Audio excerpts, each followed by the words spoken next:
Allahumma rabbi shrah li sadri wa yassir li amri wahlul 'uqdatam min lisani yafqahu qawli.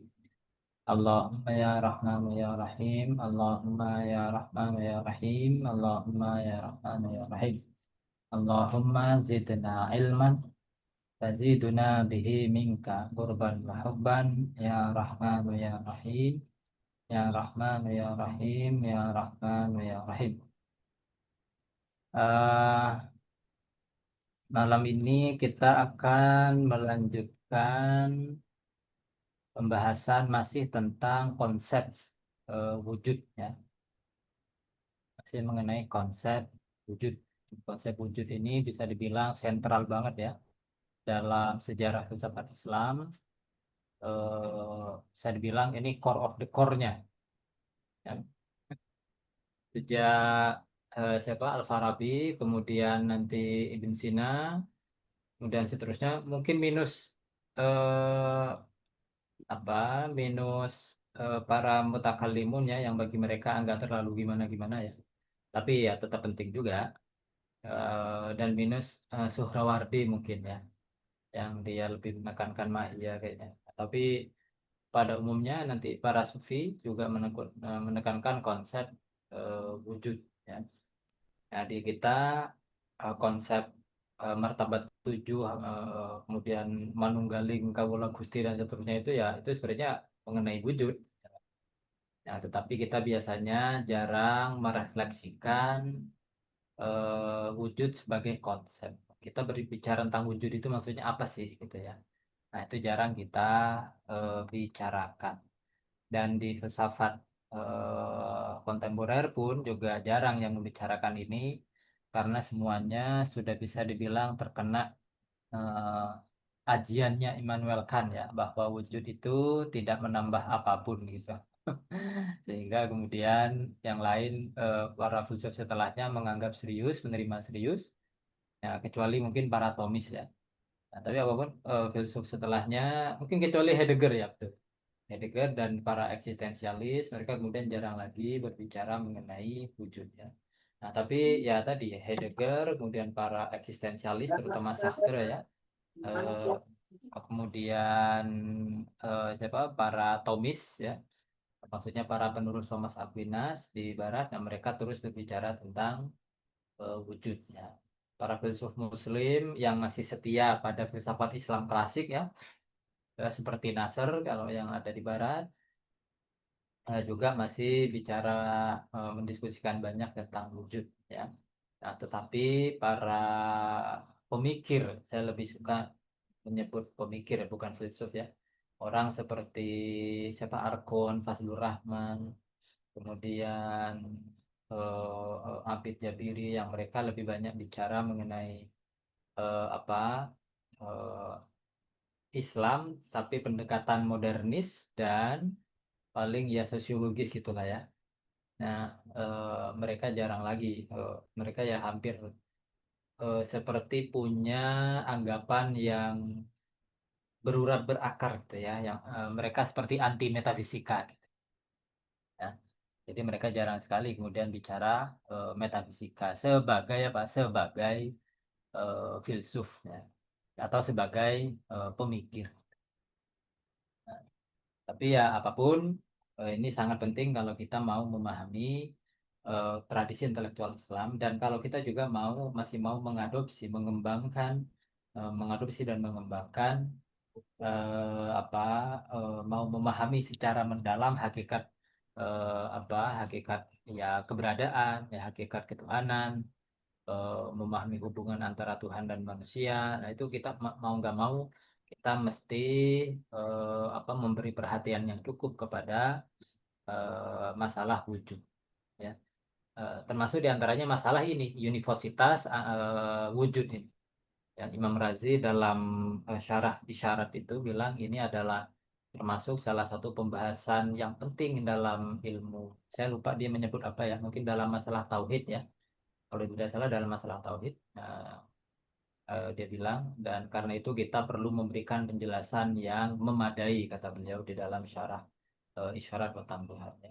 Dan Ibn Sina sendiri di dalam isyarat wa tambihatnya dia bilang dia telah memberikan contoh bagaimana kita berargumen mengenai adanya Tuhan melalui apa? Melalui wujud, ya. Bukan melalui adanya alam, tetapi melalui keberadaan itu sendiri. Apapun, ya, poinnya sekarang adalah bahwa masalah wujud ini penting kalau kita mau berpikir mendalam. Nah, kuncinya itu.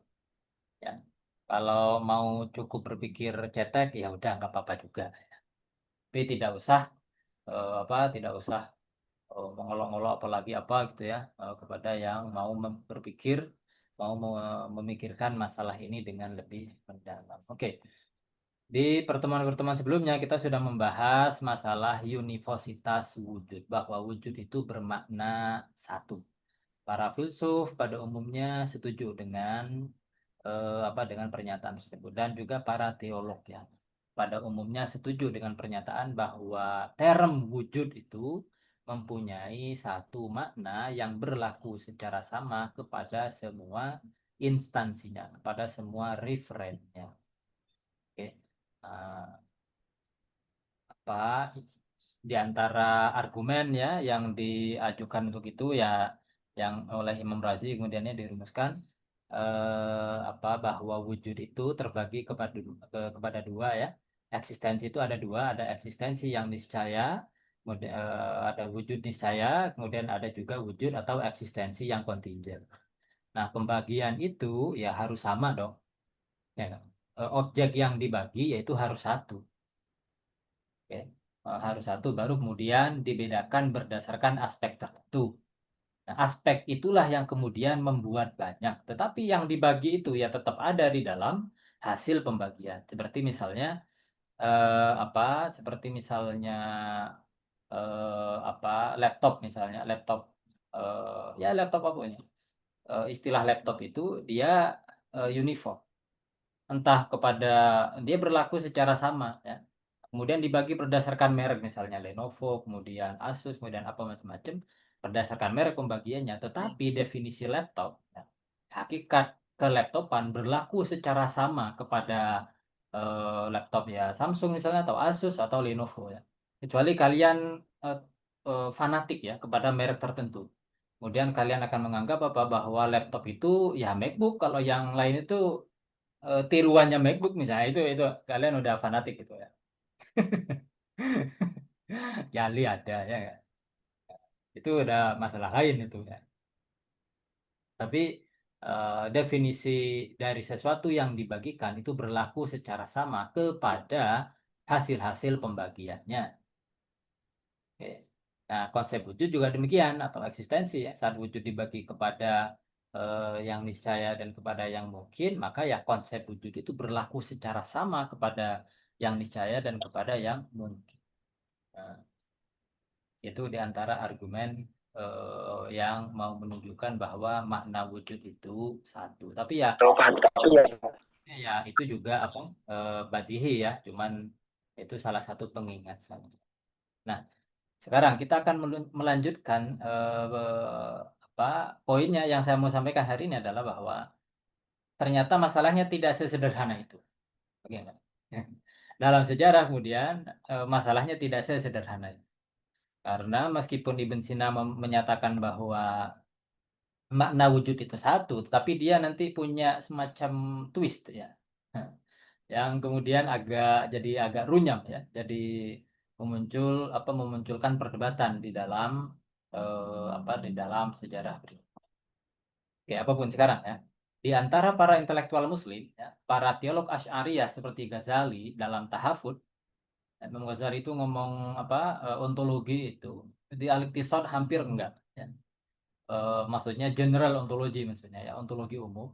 Eh, di Al-Iqtisad enggak, di hampir karya manapun jarang. Paling dalam tahafudz sekilas-sekilas saja. Kemudian juga Imam Razi itu setia pada universitas wujud. Menurut mereka, konsep wujud itu murni univoc. Ya, univoc sebenarnya gitu aja, univoc udah gitu aja. Oke. Saya bilang murni untuk mengontraskan nanti dengan pendekatannya Ibn Sina. Sebaliknya, Ibn Sina berpendapat bahwa konsep wujud itu memang punya satu makna saja, tapi dia pada saat yang sama menegaskan bahwa makna ini berlaku kepada referennya dengan cara berbeda-beda. Oke. Makna ini, ya, wujud, sekali lagi, konsep wujud eksistensi itu memang punya satu makna, satu konsep dalam pikiran kita, tetapi pada saat yang sama Ibn Sina menegaskan apa? Bahwa makna wujud tersebut berlaku kepada referennya dengan cara berbeda-beda. Oke, akar dari masalah ini sebenarnya sangat jauh ya. Akarnya berada di sejak di metafisika Aristoteles sendiri. Cuman itu agak kompleks. Mungkin teman-teman ada yang pernah dengar bahwa Aristoteles bilang apa? Being is said in many ways, ya kan?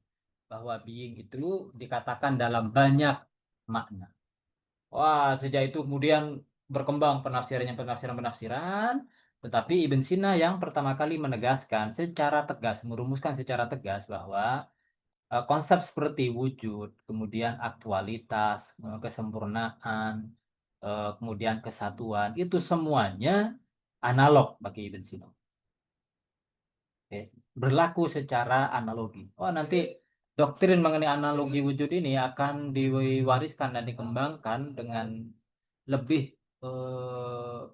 jelas lagi diantaranya oleh Aquinas, Santo Thomas Aquinas. Tapi apapun, jadi Ibn Sina meskipun dia mendukung intinya ya ini Ibn Sina mau bilang bahwa ya makna wujud itu memang satu, tapi cara dia berlaku kepada subjeknya, berlaku kepada referennya itu berbeda-beda.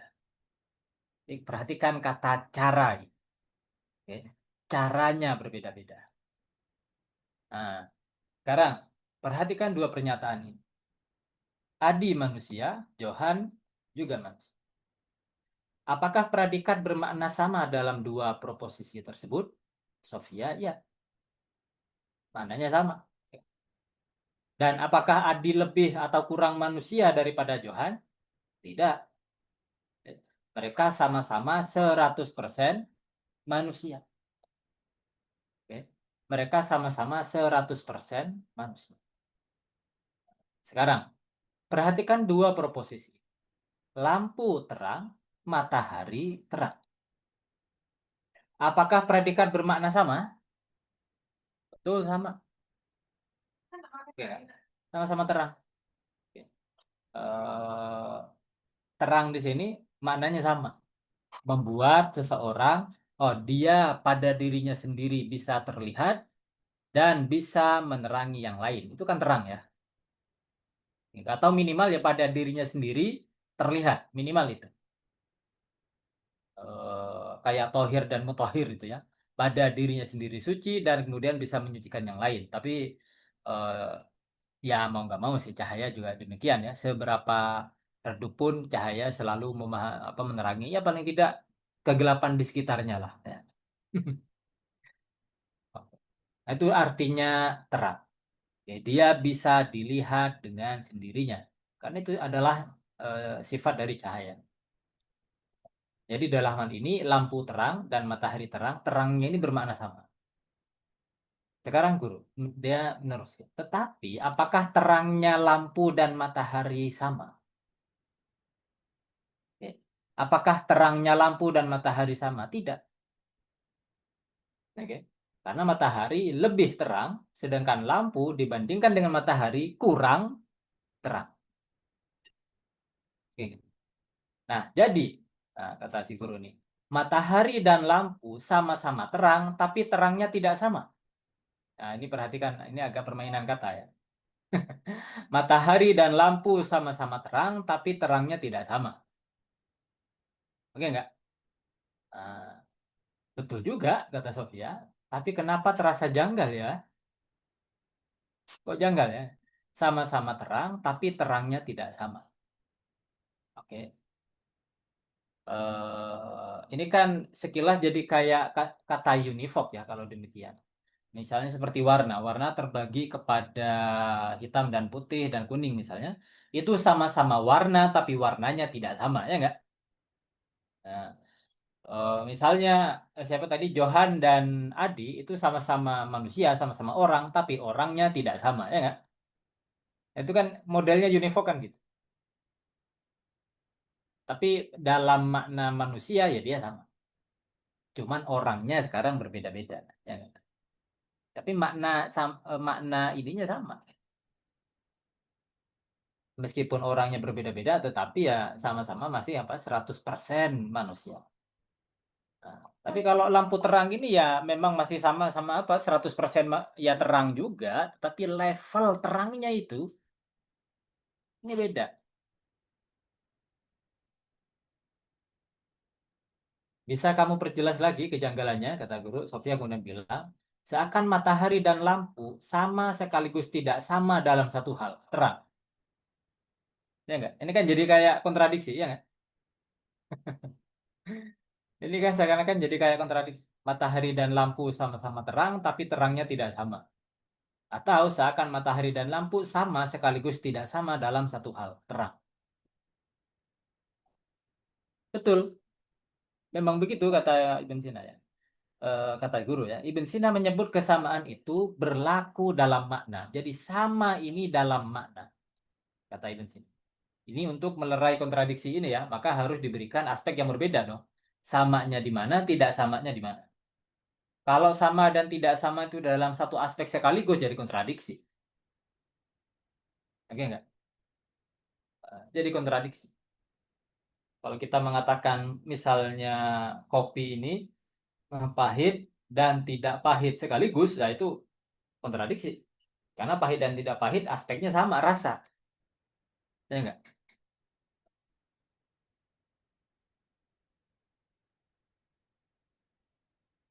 Nah, sekarang gimana kalau begini nih? Messina, makanya dia mencari aspek yang berbeda. Ya. Oh, kesamaan itu berlaku dalam makna, sedangkan perbedaannya terletak dalam cara. Nah, perhatikan ini kata cara.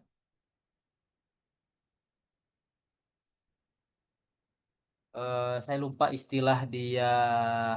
Kadang dia menyebut wajhun atau apa ya untuk menyebut cara ini, atau nahun atau apa ya di dalam kitab Al-Maqulat. Dia di situ paling ekstensif, paling panjang mendiskusikan konsep analog. Dia menyebut kata semacam ini sebagai kata analog, musyakik. Jadi taskik, ya, taskikul wujud. Oke. Nah, ini gara-gara ini pernah saya kayak mau ditantang debat sama dosen UIN ya. Gara-gara ini eh, saya mengumpulkan eh, artikel-artikel ya tentang taskikul wujud ya menurut Ibn Sina. Taskikul wujud menurut Ibn Sina. Saya kumpulkan artikel bahasa Inggris, kemudian saya cetak saya sendiri ya. Saya kasih judul bagus gitu. Jadi kayak buku beneran. Nah, kemudian suatu saat saya di lantai bawah di Usuluddin itu di ruang dosen ada kelihatan sama guru ya, apa seorang dosen ya. Dosen ini Sadrian katakanlah. Begitu dia ngelihat covernya ini, ini kok bisa ini Sadra apa Ibn Sina Tasdikul Wujud ini. Beliau baru saja memasukkan laptopnya ke tas ya. Di mana ini? Saya ada buktinya nih bahwa Ibn Sina itu nggak Tasdikul Wujud. Mau saya tunjukkan di sifat. Aduh, ini gimana ini beliau? Jadi saya kayak mau ditantang debat gimana apa macam-macam ya gitu. Ya, akhirnya ya saya pelan-pelan aja bilang, ah itu tasking bagi Ibn Sina itu cuman maknanya, konsepnya aja. Kalau sadara kan realitas wujud itu yang tasdik. Oke. Hakikatul wujud musyakikah. Realitasnya yang musyakik kalau di Ibn Sina. Apa kalau di Mula Sadra. Gitu. Ya otomatis nanti maknanya juga. Tapi kalau Ibn Sina itu cuma ngomong apa? Makna. Ibn Sina tidak pernah bilang bahwa ada wujud apa wujud apa munbasik gitu ya wujud yang berlaku ke semuanya. Nah, tetapi pada saat yang sama dia juga musyakik. Ibn Sina nggak pernah ngomong gitu. Ibn Sina nggak pernah ngomong gitu. Wah, gurunya kemudian tiba-tiba turun semangatnya. Oh, beliau udah ngegas dulu. Nah, nggak jadi kemudian mengeluarin laptopnya nggak jadi. Jadi penting ya memahami sebelum apa-apa ya, membaca apa itu kadang juga kekurangan apa, ya hati-hati ya, bukan kekurangan, mungkin efek samping ya. Efek samping dari orang kalau terlalu terlalu ngefans sama suatu mazhab atau suatu pemikir. Itu ada efek sampingnya ya. Akhirnya apa? Kalau kita terlalu ngefans sama satu pemikir atau satu mazhab, kita kemudian cenderung membaca mazhab yang lain atau pemikir lain berdasarkan kacamata si itu aja. Ya nggak? Nah, aku ini juga perlu hati-hati ya nggak? Aku misal sejauh ini filsuf yang paling banyak aku baca sejauh ini adalah Ibn Sina. Kedua mungkin Imam Ghazali kan. Tapi jangan sampai nanti aku tiba-tiba baca Ibn Arabi, kemudian Ibn Arabi rasa Ibn Sina gitu.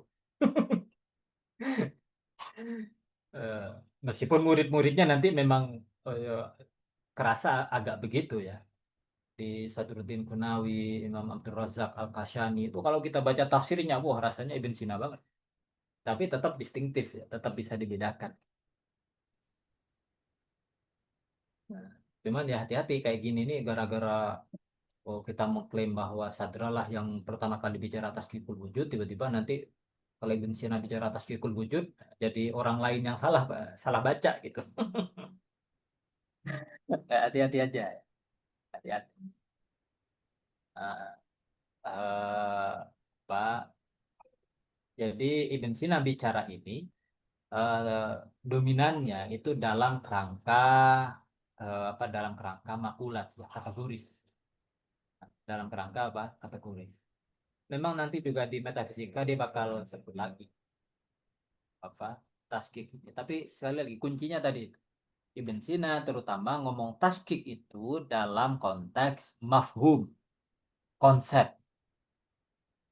Oke, konsep. Kalaupun dia juga ngomong realitas, tetapi realitas yang musyakik ini, wujud yang musyakik ini, itu kayak apa, ada discontinuous gitu ya, kayak wujud Tuhan dan apa, alam itu tidak ada kesatuan eksternalnya. Ya, jadi tetap distinct. Tuhan ya niscaya, sedangkan makhluk itu, alam itu ya ada juga, tetapi dia contingent.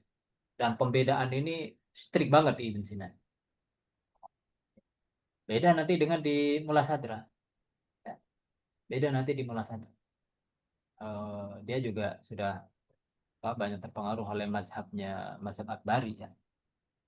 Jadi ada kesatuannya, ada kesatuan wujud yang lebih kuat dan lebih mendasar kalau di dalam mazhab Akbari dan Mula Sadra.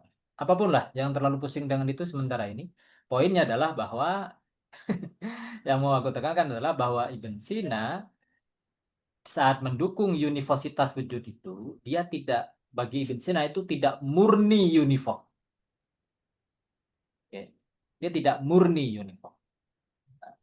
Coba perhatikan lagi dua pernyataan ini. Tuhan ada, alam ada. Nah, apakah makna predikat ini sama? Itu sama kata Hakim. Tetapi apakah sepenuhnya sama? Nah, Sofia udah belajar tadi, dia bilang sama dalam makna, beda dalam cara. Oke, Tuhan ada secara niscaya. Nah, diperhatikan. Alam ada secara kontinu. Begitu Ibn Sina berpikir, tapi Razi tidak setuju. Dan nanti Nasiruddin Tusi, ya, Nasiruddin Tusi akan ngebela Ibn Sina. Bahkan dalam isyarat dia agak sadis ya nyebutnya ya. Oh, dia bilang Ibn apa, Razi mengkritik Ibn Sina lijahlihi bitaskik. Wah, kata Tusi. Karena Razi tidak tahu apa-apa tentang taskik. Oh, gitu. Sadis ya. Eh, di awal-awal syarahnya Tusi menyebut apa? Razi itu sebenarnya bukan syarih tapi jarih. Dia bukan penjelas tapi pembedah. Nah, kita kan sekarang bilang pembedah ya. Dicabik-cabik. Gara-gara gitu itu akhirnya jadi sentimen. Para pembaca Ibn Sina setelahnya tuh jadi sentimen. Ya. Image-nya Razi kemudian di antara pembaca Syiah itu jadi jelek. Razi jadi musyakiku apa? Jadi imamul musyakikin, the leader of apa? The doubters gitu ya. Pemimpin orang-orang yang apa? Pemimpin para peragu. Jadi gitu. Kalau menurut Robert Wisnowski, ya, profesor dari McGill yang meneliti manuskrip dan genealogi komentar isyarat wa tambihat ya, mulai dari syarah pertama Syarfuddin Mas'udi, kemudian syarahnya Razi dan terus sampai ke bawah. Dia bilang sebenarnya Razi itu mau membaca Ibn Sina sebagaimana Ibn Sina membaca Aristoteles secara kritis. Oke, secara kritis. Nah, sedangkan Tusi itu mau membaca Ibn Sina sebagaimana Ibn Rus membaca Aristoteles.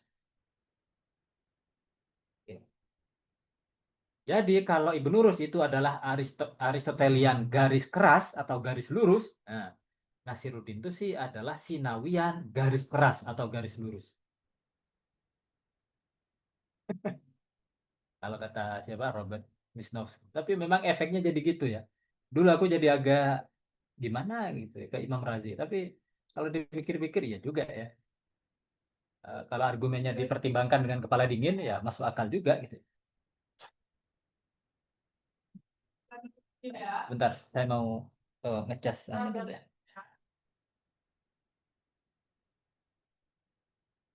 Jangan, jangan, jangan, jangan.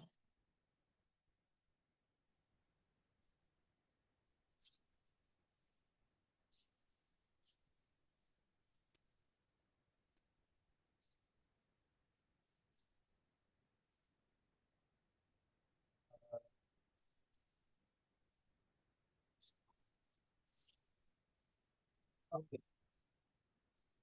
Sekarang Hakim nanya, apakah dia punya alasan yang bagus untuk mendukung ketidaksetujuannya, Gur? Ini sebenarnya pertanyaan yang salah ya kalau ditanyakan ke Imam Razi ya. Apakah dia punya alasan yang bagus untuk mendukung ketidaksetujuannya, Gur? Razi itu bisa dibilang orang yang seneng banget ngutak-ngatik argumen. Seneng banget. Bikin argumen tuh seneng banget. Untuk ngedukung argumen Universitas Wujud aja, yang saya cuma sebut satu. Dan beberapa berupa kiasul proof itu ya, reduksio dan surplus. Imam Razi kalau nggak salah di Maqalim Aliyah itu bikin argumen sampai 11 sampai 12.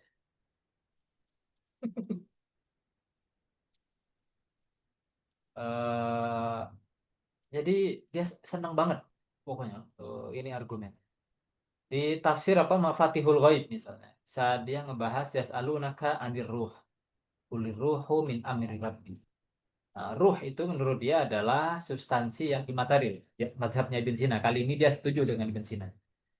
Kalau tidak salah ingat, dia bikin argumen bahwa ruh itu adalah substansi imaterial gitu ya untuk mendukung tesis tersebut.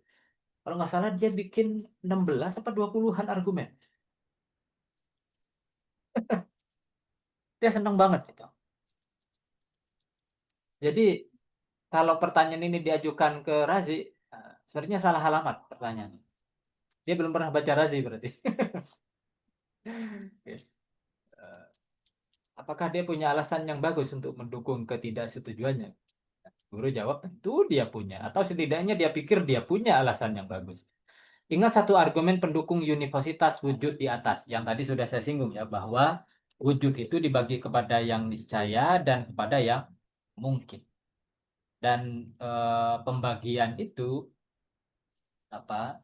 Dan pembagian itu objek yang dibagikan itu nanti mesti terbagi apa mesti hadir ya mesti hadir di dalam hasil pembagian.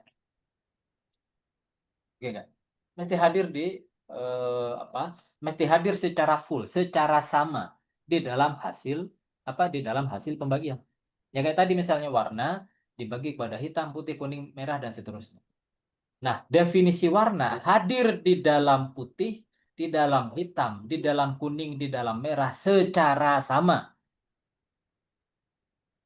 Oke nggak? Secara sama.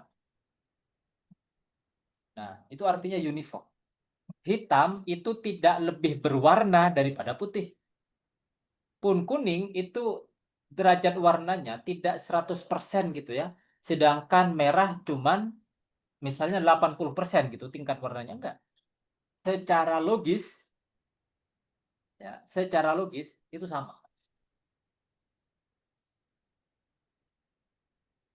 Jadi, Razi pada dasarnya hanya tinggal mengulang lagi argumen tersebut. Kenapa? Ya karena tesisnya tiada lain adalah apa? Wujud itu uniform dan hanya uniform. Oke nggak? Dia tidak menganggap apa perbedaan cara. Tentu dia setuju ya bahwa Tuhan itu wujud niscaya, makhluk itu wujud yang mungkin. Dia setuju lah gitu. Cuman bagi dia keniscayaan sama kemungkinan itu nggak ngaruh kepada kesatuan makna wujud. Oke? Bagi Razi itu nggak ngaruh gitu. Ingat tadi bagi Ibn Sina wujud itu sama dalam makna, beda dalam cara, ya nggak? Karena itu kemudian Ibn Sina menyebut wujud itu jangan disebut univoc, tapi juga jangan disebut sebagai equivoc. Oke nggak? Univoc satu makna, equivoc banyak makna. Oke. Bagi Ibn Sina, wujud itu ya satu makna, tetapi beda cara. Oke, caranya mengena kepada subjeknya itu berbeda-beda. Razi cuman mau bilang, Mas, ini beda cara nih, nggak usah diikut-ikutin. Ya nggak? Ini beda cara nih, nggak usah diperhitungkan. Kenapa? Karena sekarang kita cuma bicara tentang makna saja. Oke? Kita cuma ngomong makna aja. Cara nggak relevan. Kira-kira Razi mau bilang. Jadi dia Razi itu hanya perlu menegaskan bahwa perbedaan cara itu terletak di luar makna dan tidak boleh dianggap berpengaruh kepada kesatuan makna. Ya, karena dia memang bukan bagian dari makna. Oke. Di saat misalnya kita bilang kita membaca pernyataan ini Tuhan ada, kemudian alam ada. Apakah secara langsung makna ada ini mengisyaratkan bahwa dia niscaya? Enggak. Itu perlu argumen. Oke. Itu perlu argumen. Jadi dengan kata ada saja, ya tidak langsung apa tidak langsung kebagi gitu ya. Tidak langsung terbedakan. Kenapa ya? Karena maknanya sama. Makna ada itu sama. Kemudian ya, jadi sekali lagi kata guru ini, dia hanya perlu menegaskan bahwa perbedaan cara itu terletak di luar makna dan tidak boleh dianggap berpengaruh kepada kesatuan makna. Oke. Nah, saat saya nulis disertasi, nulis tentang analogi ini, saya juga ya ini memang yang saya pikirkan ya. Kata Ibn Sina ini uniform, maknanya sama, tapi beda cara. Pertanyaanku, cara ini bagian dari makna apa enggak sih? Gitu. Oke nggak? Cara apa? Perbedaan cara itu lebih terang, kurang terang, itu bagian dari makna apa enggak sih? Gitu. Oke. Nah, sebaliknya, Ibn Sina yang mengakui makna wujud itu satu, tetapi pada saat yang sama tidak menganggapnya uniform. Oke nggak? Bagi Ibn Sina makna wujud itu satu, tapi bagi Ibn Sina tidak uniform. Satu tapi tidak uniform. Justru Ibn Sina lah yang mesti memberi alasan tambahan. Dia harus memberikan argumen yang menunjukkan bahwa perbedaan cara itu relevan dan nah, tulisannya belum selesai. Oke, aku tambahkan. Menuntut eh, wujud dikeluarkan, dikeluarkan dari apa? Jenis kata universe. Nah, masalahnya sekarang adalah argumen Ibn Sina tampaknya bukan linguistik tapi ontologis. Oke. Alasan dia menyebut mengapa wujud itu mesti dianggap sebagai kategori kata tersendiri, bukan univok, bukan equivok, tapi taskik gitu. Nah, alasan dia kayaknya ontologis. Nanti berkenaan dengan apa? Oh, Tuhan itu adalah wujud murni, oke, atau ya, esensinya adalah wujud gitu, sedangkan bagi Razi bukan. Nah, oke, saya tambahkan ini untuk ini topik untuk pekan depan ya. Namun aku khawatir argumennya bukan lagi semantik, maksudnya berkenaan apa dengan makna ya. Semantik itu ilmu tentang makna. Dari tadi kan kita ngomong tentang semantik ya, mengenai makna-makna. Itu tapi ontologis. Oke. Karena nantinya memang apa Razi akan bilang bahwa eh, baik pada Tuhan maupun pada makhluk sama-sama ada kejamakan ontologis. Tuhan itu punya esensi dan eksistensi, ya. Dan dua ini tidak identik, ya. Sedangkan bagi Ibn Sina, esensi dan eksistensi Tuhan itu identik. Atau kadang dia malah bilang Tuhan nggak punya esensi, dia adalah wujud murni. Oke. Ya. Tentu aku sebenarnya masih harus memikirkan ya. Jadi masalah ontologi ini sebenarnya implikasi dari masalah semantik atau dia sebenarnya backgroundnya gitu. Ini aku belum terpikir ya sekarang. Cuman kalau di apa di diskusinya Ibn Sina jelas ini terpisah ya. Diskusi mengenai universitas wujud apa sorry mengenai tasdikul wujud dan diskusi apakah Tuhan itu punya esensi atau tidak ataukah dia eksistensi murni atau wujud murni itu diskusinya berbeda. Yang satu di makulat atau biasanya di kitab mantik, yang satu lagi di ilahiyat sifat. Oke. Di ilahiyat sifat dan hampir jarang keduanya itu bareng gitu ya. Hampir jarang, jarang banget. Nah, eh, kalau Imam Razi beda. Dia mendiskusikan universitas wujud dan kemudian ya tadi aku bilang aku belum clear ya apakah ini implikasinya atau ini justru backgroundnya gitu. Dan masalah apakah Tuhan itu wujud murni ataukah dia kompleks ya antara esensi dan eksistensi. Nah, Imam Razi biasanya diskusikan dua ini bareng. Oke. Dia diskusikan ini bareng biasa.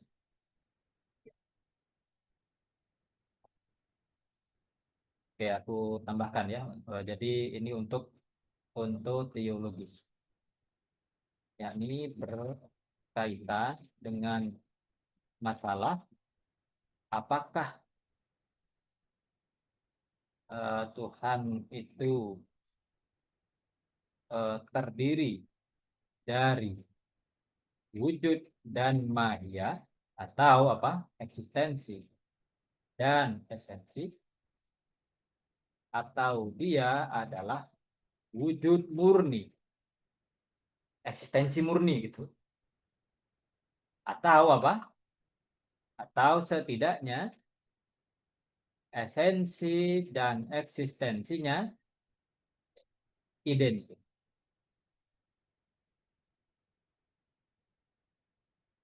Oke. Jadi sekarang masalah semantik ini, masalah konsep wujud itu univok atau tidak, ada implikasi ontologinya. Atau sekali lagi, mungkin kebalik. Masalah ontologi Masalah ontologi ini, apakah Tuhan itu wujud murni dan seterusnya itu berimplikasi ke masalah semantik. Oke. Yang manapun, ini ingat ya, mereka para filsuf Muslim ya tentulah mereka bertauhid lah, gitu. Jelas. Oke. Mereka sama-sama mau bilang bahwa Tuhan itu ya niscaya dia tidak butuh kepada sebab yang lain, oke enggak? Dan dia sama-sama munazzah, ya, sama-sama transenden dari makhluk, ya. Dia melampaui makhluk, dia tidak punya saingan, dia tidak punya lawan, laisalahu apa? Nidun, laisalahu diddun. Oke enggak? Laisalahu syarikun. Itu mah jelas, itu clear. Oke. Masalahnya sekarang adalah, oke, bagaimana kita mesti memahami semuanya secara koheren? Oke, ambil masalah satu itu. Oke, Tuhan itu tunggal, Tuhan itu satu. Tapi apa artinya satu? Apakah cukup kita menegasikan yang penting Tuhan tidak ada lawan atau tidak ada tandingan yang setara? Cukup. Oke. Jadi yang kita negasikan aspek luar tidak masalah. Apakah Tuhan itu terdiri dari wujud dan mahya, ya? Atau kalau Asy'ariyah malah namahin ya, bukan cuma wujud dan mahya dan sifat tujuh juga. Oke. Atau kita mesti bilang mengikuti Ibn Sina dan juga nanti Aquinas bahwa Tuhan itu secara ontologis simple, sederhana, tidak terdiri dari kejamakan yang namanya esensi dan eksistensi, wujud dan mahia. Alasan Ibn Sina sederhana, karena kalau ada kejamakan pasti ada kebutuhan. Ya. Kalau ada kejamakan pasti ada kebutuhan. Kenapa? Karena sesuatu yang terdiri dari banyak bagian, yang terdiri dari bagian-bagian, entah itu wujud dan mahia, maka dia minimal butuh kepada bagian-bagian tersebut. Oke, enggak? Nah, sama seperti rumah misalnya. Rumah itu kompleks. Oke. Dia terdiri dari apa? Jendela, batu, semen, dan seterusnya. Nah, tanpa bagian-bagian ini ya nggak ada rumah. Minuman kopi terdiri dari ya bubuk kopi dan air. Oke, enggak? Dua itu komponen. Karena itu minuman kopi itu bergantung kepada bagian-bagian. Oke. Nah, makanya Ibn Sina bilang Tuhan mesti dipahami sebagai simple. Oke. Tuhan mesti dipahami sebagai simple, sebagai sederhana, secara ontologi sederhana, wujud murni. Karena kalau dia nanti dianggap sebagai gabungan dari dua prinsip ontologis itu, maka nanti Tuhan pertama butuh kepada gabungan itu.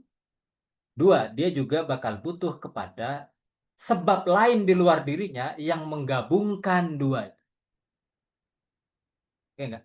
Sama seperti minuman kopi itu secara internal dia butuh kepada bubuk kopi dan airnya, dan dia juga butuh kepada orang yang mencampurkan keduanya. Oke enggak? Nah, makanya Ibn Sina sama Aquinas bilang, oh enggak, Tuhan itu secara absolut ya, mesti dipahami sebagai sederhana. Nah, jadi oh, ya demikian ininya ya. Tapi ya kalau menekankan perbedaan pendapat antara antar mazhab itu juga agak gimana ya? Eh, Untungnya kalau Razi sih dingin sih, maksudnya nggak terlalu kayak gimana-gimana ya. Cuman kalau di mazhab teologis itu apa? Di mazhab teologis itu ada tambahannya ya kalau nyebut nama orang. Al-Jahmiyah laknatullah alaihim. Nah, jadi gitu. Atau Mu'tazilah atau apa qabbahahumullah. Ah, jadi gitu. Ah, kan kalau Razi enggak. Dia tetap hormat kepada siapa? tetap hormat kepada Ibn Sina. Oke, saya kira demikian dulu karena ini akan kita bahas pekan depan ya. Apakah ada pertanyaan?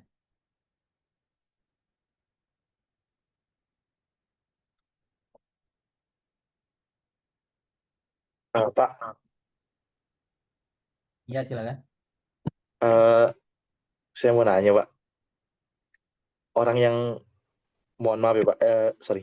Yang kasyaf tuh mahamin konsep wujudnya gimana ya, Pak? Ya, Sadra itu dia sering bilang argumen-argumen kaswi, gitu, burhan kaswi. Ya, mereka ya dia bilang hakikatul wujud itu yang musyakik. Oke. Tapi secara umum saat mau menjelaskan mereka tetap ya orang seperti Ibn Sina tetap bekerja dalam kerangka ini. Universitas, analog, ya taskik, ya tetap pakai argumen-argumen begini. Oke. Kalau Syekh Akbar enggak pakai model begini. Tapi tetap dia menggunakan wujudnya. Nah, cuman beliau aspek-aspek general ontologi begini ini beliau jarang yang saya tahu ya, jarang apa eh, jarang gunakan, jarang bahas. Jadi sulit kita mau menyusun semacam general ontologi al-umurul ammah gitu di Syekh Akbar karena bahasanya ya mirip-mirip Imam Ghazali lah ya, nggak terlalu perhatian banget sama umur ammah gitu. Tapi ya sangat metafisik, sangat ontologis.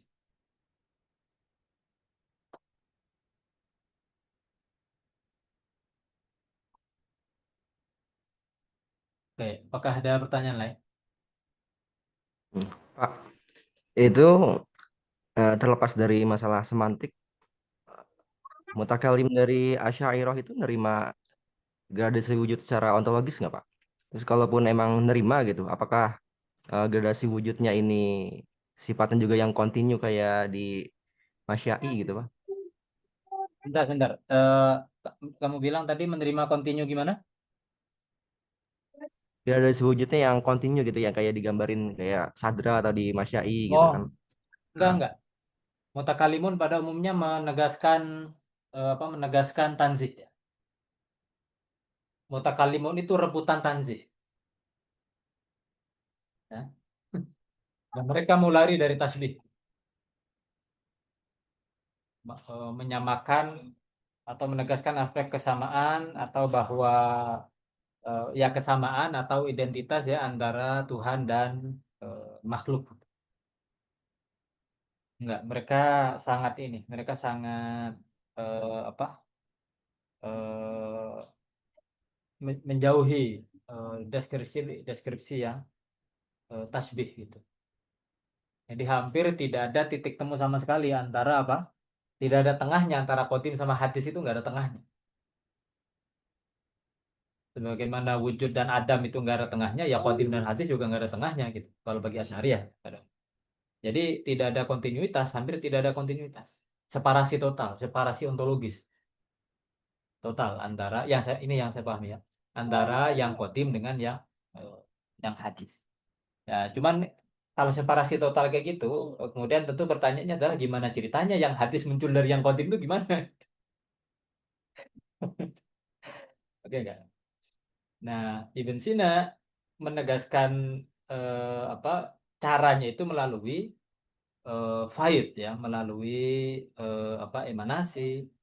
Nah, tapi eh, di satu sisi masih masih terasa ininya tanzihnya. Ya. Di satu sisi masih terasa cukup ini tanzih. Meskipun di teks-teks akhir ya, eh, seperti di Ta'liqat itu, Ta'liqat itu kitabnya Ibn Sina, dia hasil diskusinya sama murid-muridnya gitu ya.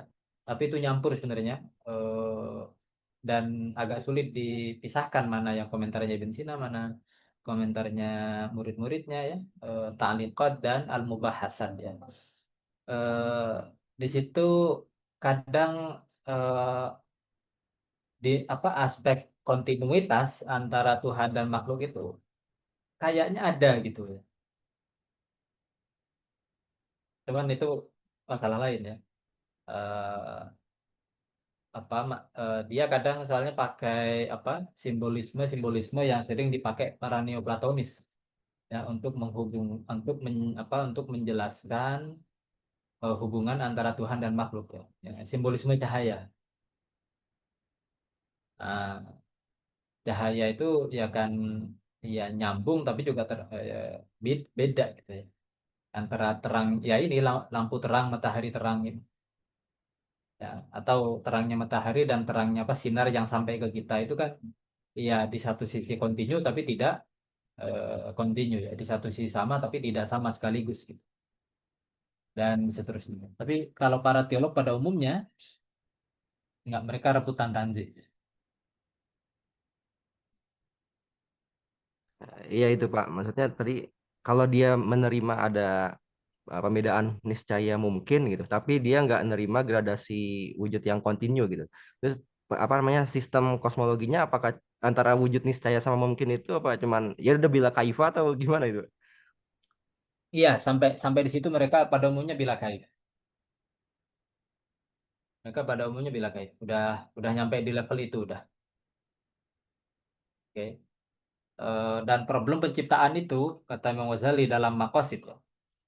Nah, itu Ibn Sina nggak pernah bilang, tapi Imam Ghazali di Maqasid bilang ya. Masalah penciptaan bagaimana yang hadis muncul dari yang qadim atau yang mungkin muncul dari yang wajib itu problem paling sulit. Oke, itu problem paling sulit. Karena dalam satu arti itu kayak menunda waktu aja ya, menunda maksudku gini. eh Kalau Tuhan mencipta secara langsung, ya, dan kalau efeknya berubah, ini kan kayak menandakan ada perubahan di sebabnya, ya nggak? Bagaimana sebab akibatnya berubah-ubah dan akibat itu bergantung banget kepada sebab, tetapi sebabnya tidak berubah, gitu. Oke nggak? Tapi sebabnya nggak berubah, gimana itu? Nah, itu para mutakalim nggak jawab itu yang aku tahu ya atau ya yang aku baca juga masih teks-teks kalam yang pengantar menengah dikit gitu aku belum baca mawakif atau ya mawakif iji sama makosid aku belum baca ya mungkin mereka di sana menjelaskan eh, tapi kalau Ibn Sina tunda masalah itu dia bilang bahwa dari Tuhan itu muncul akal aktif ya biasa dari akal aktif kemudian muncul planet-planet ya.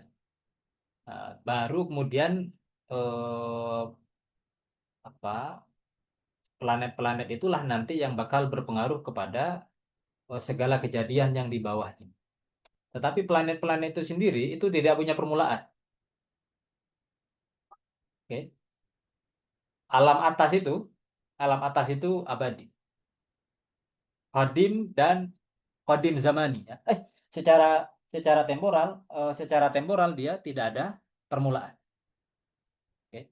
Nah, tetapi se- perhatikan, planet itu di satu sisi dia secara temporal qadim, tetapi dia mengalami perubahan, ya nggak? Nah, tuh. Di situ terjembatani itu. Di satu sisi qadim, tetapi mengalami perubahan. Makanya dia bisa menjadi sebab kepada apa? Kepada yang temporal di bawah yang mengalami perubahan dan tidak qadim, yaitu kita. Ya nggak? Tapi nanti di tahfudz Imam Ghazali tetap aja desak. Nggak bisa. Kalian juga harus penjelasan kalian itu nggak bisa. Kalian hanya menunda aja gitu. Tapi Imam Ghazali juga nggak ngejelasin gimana aja. Ya ujung-ujungnya sampai ke iradah aja ya karena iradah Tuhan begitu udah selesai.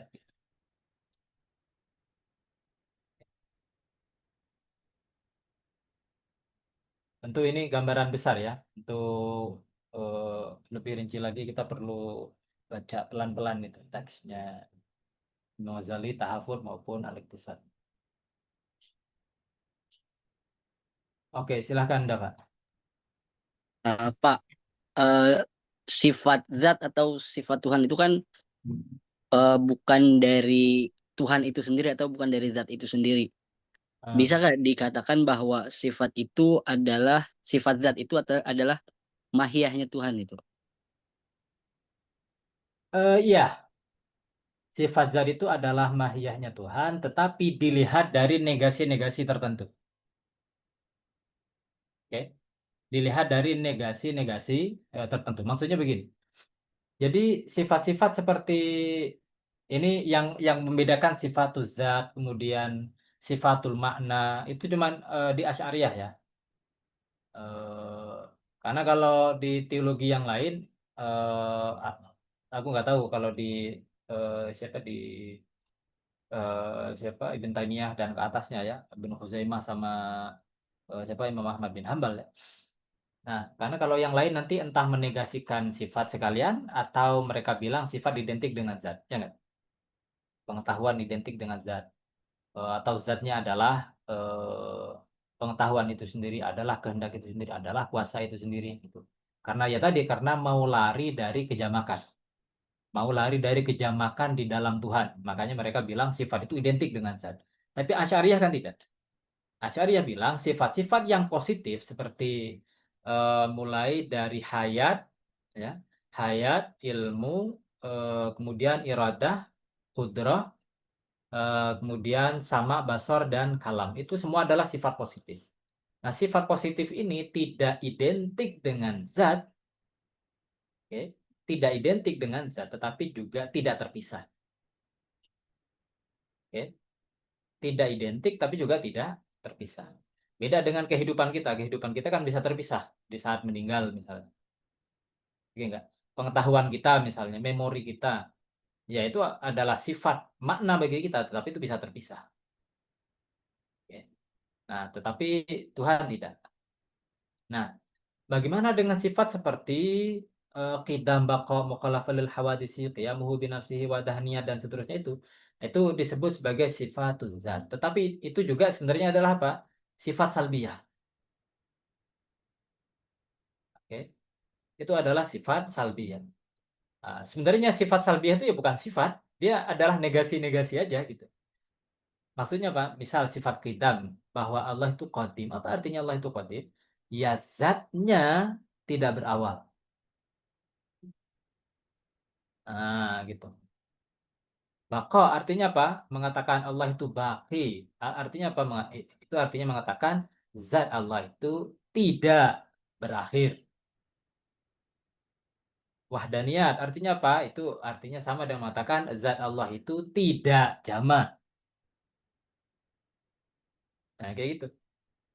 Itu sifat zat, tapi ya sebenarnya negasi-negasi aja. Berarti sifat salbiah itu bisa dikatakan beda dari sifat apa tadi yang positif itu ya Pak? Ya, Artinya sifatul kan makna istilahnya. ya Ya, sifat positif itu sesuatu yang dia identik dengan Tuhan, namun bukan Tuhan itu sendiri. Tapi kalau sifat salbiah ini ya emang kayaknya termasuk Tuhan itu sendiri gitu ya. ya tapi dia tidak punya realitas yang positif gitu. Dia bukan wujudi tapi salbi. Oke, dia bukan Iya, positif ya, tapi ya negatif aja. Oke. Menegasikan sesuatu dari zat gitu aja. iya, iya. Ya nggak?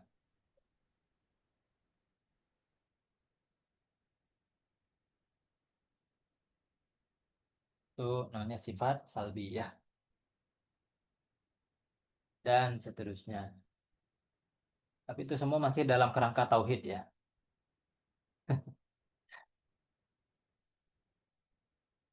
Nanti kita mungkin nanya ya. Jadi perbedaan model tauhid antara para sufi, para filsuf, dan para mutakallimun. Makna tauhid jika diletakkan, jika diterapkan kepada mazhab-mazhab itu berlaku secara equivok atau secara analog. Maksudnya, apakah tauhidnya para sufi itu lebih tauhid ya daripada tauhidnya para filsuf? Dari tauhidnya para mutakallimun gitu? Atau jangan-jangan makna tauhidnya udah beda tuh gitu. Oke nggak? Nah, dan seterusnya dan seterusnya. Kalau bagi Imam Ghazali, ya itu nggak ngaruh ya. Ini Imam Ghazali dia ya. Itu semua adalah tauhidul awam. Itu semua adalah tauhidul awam. Orang baru naik tingkat kalau dia sudah naik ke level tauhidul fa'il istilahnya. Dia sudah mengalami, percaya dan mengalami bahwa apa? Tuhan adalah satu-satunya fa'il. Eh, Makin ini lagi kalau dia mengalami yang namanya tauhidul zat. Kalau tauhid fi'il itu la fa'ila illallah. Nah, kalau tauhidul zat itu apa? Laisa fil wujud illallah. Oke. Laisa fil wujud illallah. Nah, itu udah nah, itu baru itu perbedaan kualitatif itu. Oke. Karena level tauhid dan bahkan mungkin level orangnya juga udah beda itu. Nah, tapi kalau perbedaan tauhid konsep begini ya bagi Imam Ghazali sama aja. Ya, gitu lah gitu. Oke, sekarang kita ke Jawahirul Quran.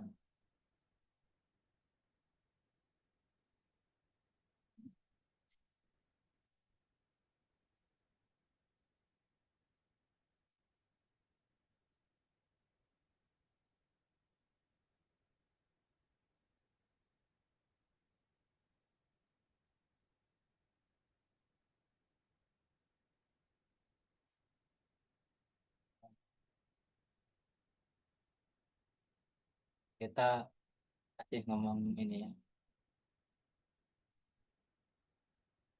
Oke, Bismillahirrahmanirrahim.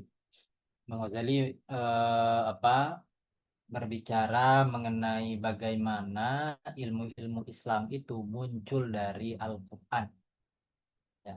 Dan secara historis ya memang sulit disangkal ya bahwa ilmu-ilmu ya sebelum Islam ya apa ilmu-ilmu macam nahwu, balaghah, apa macam-macam itu kan tidak dirumuskan ya. Baru setelah ada Quran, setelah bahkan tidak langsung juga ya. Setelah secara teologis ya wahyu selesai, kemudian secara politik sudah relatif stabil ya kan? Dengan apa fase Umayyah dan kemudian Abbasiyah itu ya udah relatif stabil, baru orang sempat nulis buku ya gitu kira-kira. Ya. Nah, baru kemudian muncul ya mazhab teologis, kemudian ya fikih dan seterusnya dan seterusnya. Nah, tapi sekarang beliau mau menjelaskan itu bukan dari perspektif historis, tetapi dari perspektif eh zahir dan batin. Oke. Dari bisa dibilang ini perspektif spiritual dalam satu arti ya, karena bagaimana struktur, bagaimana level-level diri manusia. Nah, itu sekarang Imam Ghazali jadikan semacam ukuran untuk menilai hierarki ilmunya. Oke. Jadi hierarki ilmunya di satu sisi berlandaskan kepada ya bisa dibilang hierarki kenyataan ya. Jadi hierarki kenyataan kemudian mempengaruhi hierarki apa ilmunya. Oke. Hierarki kenyataan berpengaruh kepada hierarki eh, ilmu. Oke. Nah, beda dengan di UIN sekarang ya. Di UIN ilmu yang paling penting adalah ilmu yang paling menghasilkan cuan. Ya, fakultas paling penting. Ya, fakultas paling bergengsi adalah fakultas yang paling banyak membawa proyek bernilai miliaran. Secara real itulah ya basis integrasi ilmu UIN. Oke enggak? Nah, jadi fakultas kedokteran sangat penting. Ya. Fakultas Usuluddin mau dihapus cuman gak enak ke Pak Harun malah. Cuman gak enak ke pendiri UIN gitu aja ya. Itu warisan soalnya gitu ya. Ya mungkin dianggap kayak Quran rusak ya. Nah, dibuat nyari proyek nggak bisa, cuman dibubarin gak enak. Oke nggak? Ya Allah ya Rahman ya Rahim. Apa? Ya gitulah. Nah, jadi sekali lagi kalau di perspektif Imam Ghazali hierarkinya adalah hierarki kenyataan. Bisa dibilang hierarki zahir dan batin, ya. Yang zahir adalah yang di realitas indrawi, yang batin makin batin, makin batin, makin batin. Kalau di manusia ke ruh, kalau di dalam kosmos ke Tuhan. Oke enggak? Jadi ini satu arah sebenarnya ya. Makin dalam ke diri manusia, maka juga makin tinggi atau makin dalam ke arah kenyataannya, itu makin tinggi ilmunya, makin inti ilmunya. Oke enggak? Sedangkan makin di permukaan dia, baik di permukaan kenyataan gitu, ya maka di hierarki ilmunya dia juga di permukaan, paling zahir. Oke. Nah, makanya yang paling zahir di antara ilmu-ilmu Islam itu ya apa? Ya ilmu mengeja mengeja huruf Arab. Oke enggak? Mengeja huruf Arab. Eh, yang anak kecil yang belum lengkap akal pun, belum tamyiz pun bisa belajar. Oke enggak? Abata saja, hakho, dan seterusnya. Baru kemudian belajar apa maknanya. Wahidun satu, isnani dua, salah satu tiga, dan seterusnya. Ya enggak? Mulai. Nah, agak gede dikit, umur 8-9-10 tahun, mulai dikasih awamil. Nah, ya enggak? Kalau nggak paham-paham ditendang. Nah, dulu aku gitu. Pak, sekarang sih aku percaya apa? eh, Dulu mah kita percaya berkah ya kan. Ditendang kiai berkah. Nah, saya dulu belajar awamil itu di apa belum sebelum pesantren belajar awamil Jurjani itu kan nggak mudah ya. Masih mending Jurmiyah dibanding awamil itu masih lebih mudah Jurmiyah. Cuman awal aku dikenalkan ke nahwu itu lewat awamil. Suatu saat kiai udah ngejelasin kayak gimana itu kita nggak paham-paham ditendangin satu-satu yang ngajin orang. Air mataku udah keluar, cuman mau nangis nggak enak. Ya, udah ditendang, cuman mau nangis nggak enak. Ya udah. Kemudian mondok apa macam-macam ya kuliah di Jakarta S2 ngajar bahasa Arab gitu. Kemudian aku bilang ke Kiai gitu. Saat dia pernah ke Jakarta berapa bulan gitu ya. Saat kalau nggak salah pas di sini apa di rumahnya ya aku cerita Kiai. Saya dulu belajar nahu sampai ditendang sama Kiai gitu. Aku mau nangis nggak enak. Nah sekarang di Jakarta aku malah hidup ngajar nahu Kiai aku bilang. Alhamdulillah. Ya gitulah. Apapun. Ya. Nah, naik dikit dari situ adalah kemudian tafsir. Nah, tafsir ini oke, Qiraat baru kemudian tafsir. Ini sudah agak kompleks ya. Tafsir sudah agak kompleks. Sudah mulai agak batin gitu ya. Ya, tapi masih mengenai makna-makna zahir, Mas. Ya. Yang lebih langsung kena ke kehidupan kemudian adalah fikih. Oke. Oke ya, kalam menjaga kepercayaan, kemudian fikih untuk menjaga praktek. Nah, ini Imam Ghazali menulis kitab untuk kalam ya, Risalah Qudsiyah, kemudian Al-Iqtisad fil I'tiqad. Ini level intermediate tapi intermediate kalau dari perspektif sekarang ya, ini intermediate bawah ya. Kalau intermediate agak lebih tinggi dikit ya Tawaliul Anwar nantinya.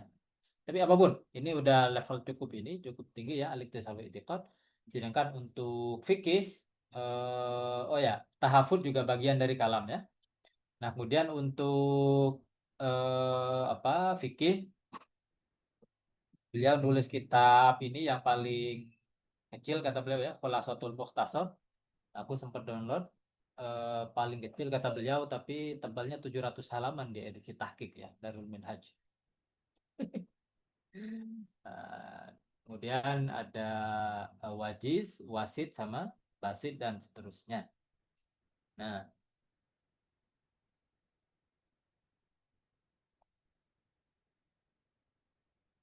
nah, nah. Sekarang Summa yakhfa alaika kata beliau ya. Tidaklah samar bagimu an narut batal quswas bahwa derajat atau martabat orang ya para pencerita ya orang yang ya ceramah lah ya wal wu'adz ya. Wu'adz ini pemberi mau'izah hasanah lah gitu ya. Itu duna rutbatil fuqaha. Dia di bawah tingkatannya apa? Fuqaha wal mutakallimin dan para mutakallimin. Kenapa? Karena kalau fuqaha ini secara ilmu dia lebih sistematis, lebih rumit. Oke nggak? Nah, dan perlu ijazah punya sertifikat khusus ini. Nah, jadi kalau kapan hari para fuqaha mengeluarkan fatwa bahwa son horeg itu haram, ya, pemberi mau'izah hasanah jangan mengkritik. Oke? Kiai yang dikenal sebagai pemberi mau'izah hasanah, ya aku jangan sebut nama lah ya, jangan sebut merek ya. Tapi tidak dikenal sebagai fakih, jangan macam-macam mengkritik, jangan. Tolong jaga batasan, jaga apa ekspertis ya, kalau orang kampus bilang, jaga ke apa kepakaran. Kalau kiai yang biasanya kalaupun ceramah baca kitab, bacanya Nasoihul Ibad, bacanya apa lagi, apalah macam-macamnya. Nah, jangan mengkritik kiai yang ngajar Fathul Muin, Fathul Wahab, ya. Mengkritik Fathul Izar nggak apa-apa, oke nggak? Tapi jangan mengkritik Fathul Wahab, kejauhan, ya. Nggak level gitu. Imam Ghazali sendiri bilang ya, rutbatal qusas wal wu'at duna rutbatil fuqaha wal mutakallimi. Madamu yaktasiruna selama mereka membatasi diri ala mujarrodil qasas ya ke cerita semata wa ma yakrubu minha dan yang dekat-dekat lah ya dengan kisah. Jadi penceramah sebagai penceramah ya bu'al pemberi mau'izah hasanah sebagai pemberi mau'izah hasanah itu derajatnya di bawah apa? Fuqaha wal mutakallimin. Wa darajatul faqihi wal mutakallimi mutaqaribatun. Nah, derajatnya faqih dan mutakallim yaitu mirip-mirip 11-12. Karena masih sama-sama zahir. Nah, bedanya kalau faqih ya zahir perbuatan, kalau mutakallim masih zahirnya pikiran, zahirnya hati. Lakinnal hajata ilal faqihi a'ammu. Tetapi kebutuhan kepada ahli fikih itu lebih luas. Oke, lebih luas. Karena setiap orang muslim ya kan harus sholat fardu ain. Jadi setiap orang harus tahu rukun fikih. Apa rukun sholat? Tahu rukun sholat berarti tahu fikih. Maka kebutuhan kepada para pengajar fikih ya banyak. Tetapi wa ilal mutakallimi asyaddu wa asyad. Tetapi kebutuhan kepada seorang mutakallim itu intensif, kuat. Kenapa? Karena dia menjaga perbatasan langsung. Batas-batas atau teritori apa teologis. Kalau enggak ini nanti nyampur nih. Ya kan? Antara Islam, Kristen apa macam-macam nanti nyampur. Secara teologis nggak bisa dibedakan antara yang benar dengan yang as-sunnah dan bid'ah misalnya. Eh, Makanya perlu dibatasi dengan jelas ya. Nah, tetapi tetap aja wa yuhtaju ila kilaihima lima solihid dunya. Keduanya diperlukan untuk apa? Kemaslahatan dunia. Amal faqihu. Ya, kebutuhan dunia ini kalau dalam konteks fikih apa? Falihifdi ahkamil ikhtisosati bil ma'akili wal manakih. Karena untuk menjaga apa? Stabilitas masyarakat dalam masalah apa? Makanan dan pernikahan. Dalam masalah ekonomi dan rumah tangga. Kira-kira. Wa ammal mutakallimu adapun si mutakallim si teolog falidaf'i dhararil mubtadi'ah untuk menolak kemudaratan para ahli bid'ah melalui apa bil muhajati wal mujadalah melalui bertukar hujah dan berdebat. Jadi jangan heran ya kalau sekarang banyak ahli mutakallim berdebat, memang sudah dari dulu mutakallim dilahirkan untuk berdebat. Oke kan? Apologetics. Ya. Memang udah naturnya kalam ya debat. kaila yastatiro, agar tidak berterbangan menyebar ya syararuhu, keburukan ahli bid'ah itu, wala yaumma dararuhu, sama tidak menyebar juga ke mudaratan. Amma nisbatuhum ila thoriq, adapun hubungan mereka dengan jalan wal maksud dan tujuan. Ingat ya, Imam Ghazali menggambarkan ilmu itu dalam kerangka jalan. Ihdinas siratal mustaqim gitu. Kehidupan kita itu adalah perjalanan kepada Tuhan, dan ilmu-ilmu itu diperlukan sebagai bekal dalam perjalanan. Nah, sekarang kalau kita lihat dari sudut pandang perjalanan ini berarti lebih eksistensial ya. Maka fuqaha itu, fikih itu seperti apa? Fanisbatul fuqaha ya, maka fungsi fuqaha itu kanisbati ummarir ribatat ya. Seperti apa fungsinya para kalau sekarang mungkin administrator atau para pengurus apa? Ribat ya. Wal masolih, dan kemaslahatan fi tariqi Makkata ilal hajj, dalam perjalanan apa ke Mekah menuju haji. Mungkin ribatot ini semacam pos-pos pemberhentian dulu ya, kalau orang pergi haji jalan kaki itu. Eh, Semacam itu. Jadi agar apa? Agar sistem pelayanan, apa penitipan barang apa macam-macam itu di situ tertata, jadi sistematis gitu. Sedangkan fungsi mutakallimin itu kanisbati badrokoti toriqil hajj. Nah, seperti fungsinya, aku nggak tahu arti badrokoh ya, tetapi kalau lihat dari keseluruhan konteks, maknanya seperti penjaga jalan. Seperti penjaga apa? Semacam rambu lalu lintas, polisi lalu lintas, nah semacam gitu. Ya. Waharisihi, dan penjaganya ilal hujaz, kepada para kepada ya, para orang yang naik haji. Ya.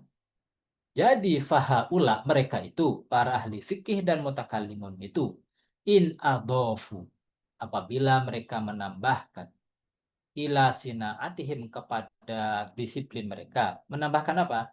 Sulukat thoriq ya, menempuh jalan ilallahi ta'ala, kepada Allah Subhanahu wa taala ya.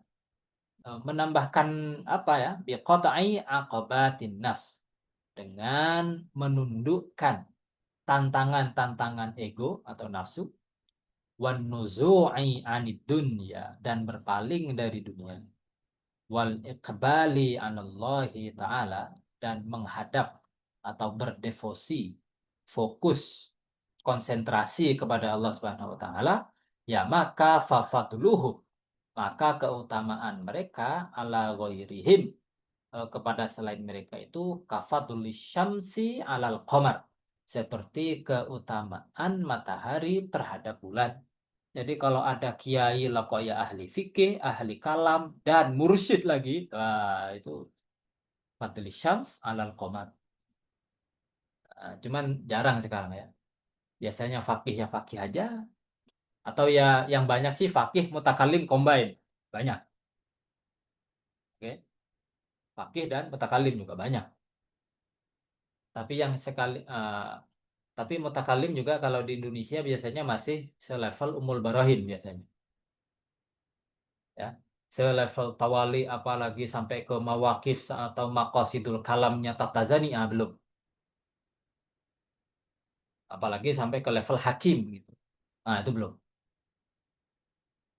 Nah, lah kok ada ya, misalnya kiai ya udah ngajar ya paling enggak Fathul Qorib lah secukupnya ya. Untuk hidup fikih Fathul Qorib itu cukup madzhab Syafi'i.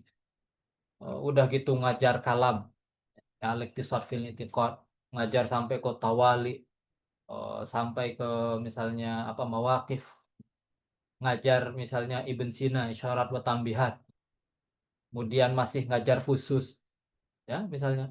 Habis itu mursyid. Nah, itu belum ada di Indonesia. Yang aku tahu ya, itu belum ada. Kalau ada, ya nggak apa-apa, nanti di di email aja, di chat di mana aja ya. Syukur ya, syukur alhamdulillah kalau ada ya. Tetapi wa ini ketasoru apabila mereka jadi spesialis, spesialis fikih aja, tapi kalam enggak, atau spesialis kalam aja, tapi fikih juga enggak, tapi fikih enggak misalnya, tasawuf juga enggak misalnya, maka ya fadarajatuhum, derajat mereka itu nazilatun jiddan, rendah banget. Oke. Ini Imam Ghazali clear. Ihya itu menariknya ya. Ihya itu bisa dibilang komplit. Komplit. Awalnya bab ilmu dulu, kemudian habis itu kitabul aqaid, ada risalah qudsiyah. Setelah risalah qudsiyah itu beliau ngomong tentang zahir dan batin dalam agama. Ya. Baru kemudian itu semacam framework gitu. Ngomong tentang ilmu, di bab ilmu sudah ada sih, ilmu muamalah, ada ilmu mukasyafah. Di bab akidah nanti ada risalah qudsiyah yang zahir, kemudian ada aspek yang batin. Beliau jelaskan apa saja yang batin itu di kitabul aqaid, di bab kitab kedua dalam Ihya. Setelah itu baru mulai bab toharoh. Di bab toharoh nanti sama dibagi juga. Ada toharoh yang zahir, ada yang makna batin. Dan demikian seterusnya sampai akhir. Jadi komplit. Baik, demikian dulu ya. Apakah ada pertanyaan?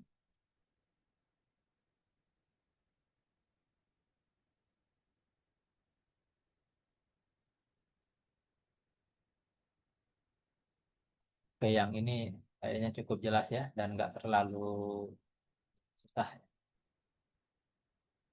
Baik, demikian. Semoga bermanfaat ya. Semoga berkah. Walhamdulillahi Rabbil Alamin. Ya, sampai jumpa pekan depan.